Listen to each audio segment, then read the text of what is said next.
প্রিয় বন্ধুরা, লক্ষ্যজয় চ্যানেলে আবারও আপনাদের স্বাগত।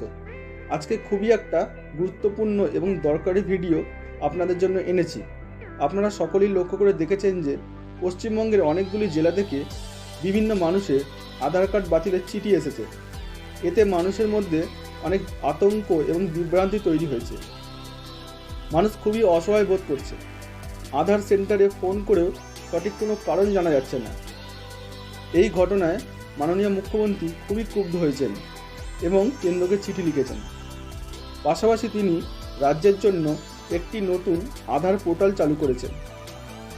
আজকে আমি দেখাবো কিভাবে এই নতুন পোর্টালে আপনি আবেদন করবেন। আবেদন করার আগে আপনাদের আধার কার্ড, ভোটার কার্ড এবং আপনার মোবাইলটি অবশ্যই সঙ্গে রাখবেন। আমি ভিডিওটি কম্পিউটারে দেখাচ্ছি, আপনারা চাইলে অবশ্যই মোবাইলে করতে পারেন। খুব সহজ একটি অ্যাপ্লিকেশন।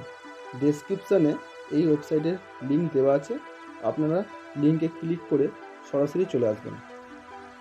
আপনারা যদি চ্যানেলে নতুন হন তাহলে অবশ্যই চ্যানেলটিকে লাইক, কমেন্ট এবং সাবস্ক্রাইব করে দেবেন।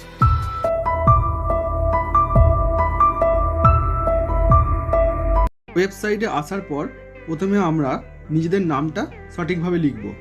আমি একটি ডেমো হিসেবে একটি নাম টাইপ করলাম।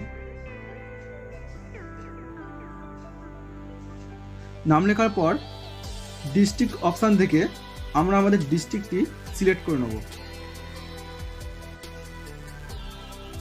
ডিস্ট্রিক্ট সিলেক্ট করার পর মিউনিসিপ্যালিটি অথবা ব্লকটাও সিলেক্ট করে নেব।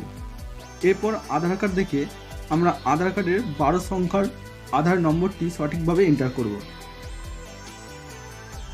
আধার নম্বরের পরে আমরা আমাদের ঠিকানাটি এখানে সঠিকভাবে টাইপ করে লিখে দেব। তারপর 6 সংখ্যার পিনকোডটা এখানে এন্টার করব। পিনকোড এন্টার করার পর আমরা ভোটার কার্ড দেখে ভোটার কার্ডের নম্বরটি দিয়ে দেব। তারপর যে যার বিধানসভাটি আমরা সিলেক্ট করে নেব।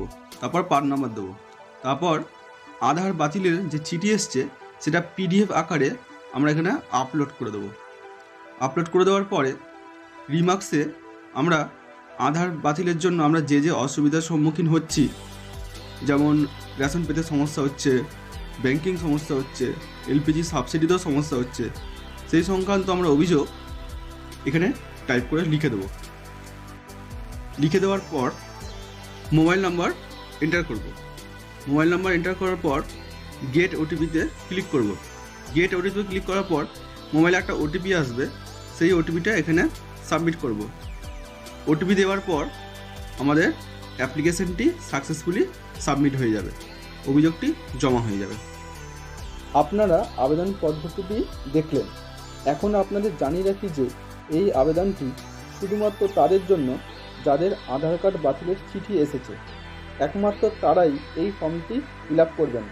যাদের কোনো চিঠি আসেনি তারা এই ফর্মটি কখনোই ফিল আপ করবেন না।